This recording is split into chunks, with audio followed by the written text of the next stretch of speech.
En attendant demain, Jean-Pierre Montanet sur Europe 1. Bonjour Jean-Pierre. Bonjour Mathieu. Pas de littérature latine, pas de coq derrière vous. On va parler de texte, pas de coq, mais on va parler de texte et d'auteur. Grâce à l'intelligence artificielle, il est possible d'identifier formellement l'auteur d'un texte. Ça pourrait bien bouleverser demain le petit monde des auteurs. Mathieu, prenez la pièce Henri VIII de Shakespeare. Un extrait passionne en particulier les chercheurs depuis 1850. On soupçonne le dramaturge de l'avoir écrit avec un, voire deux co-auteurs. Grâce à un algorithme dit d'apprentissage automatique, un chercheur tchèque en littérature vient de percer le mystère.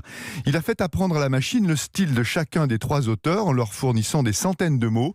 Ensuite, en comparant chaque style à des passages entiers de la pièce en question, l'intelligence artificielle est arrivée à cette conclusion. Shakespeare a bien rédigé des passages à deux mains avec son compère Flechter, mais jamais avec l'autre, Massinger. Fin du suspense. Alors, une autre énigme divisait les chercheurs en littérature.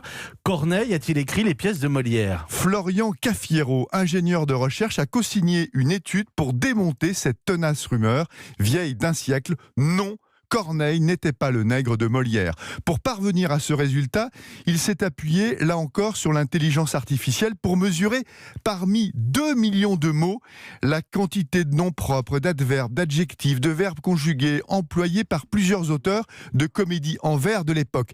Tâche titanesque, impossible à réaliser par l'homme sans la puissance de calcul de l'intelligence artificielle. Ensuite, pièce par pièce, il a confronté ses résultats au style de chacun, en s'appuyant sur 6 critères très révélateurs, notamment les rimes, le lexique, les tics de langage, les enchaînements grammaticaux. Sur chaque critère, Molière arrive en tête, loin devant Corneille. Statistique impeccable. Et tout ça laisse présager demain d'autres applications. Pourquoi pas pour identifier l'auteur de textes médiévaux dont l'origine est douteuse, plus près de nous pour mettre un nom sur le rédacteur de messages anonymes sur les réseaux sociaux, pour traquer les adeptes du plagiat, sport qui anime régulièrement le petit monde de la littérature. En contrepartie, Mathieu, cela soulève des questions éthiques.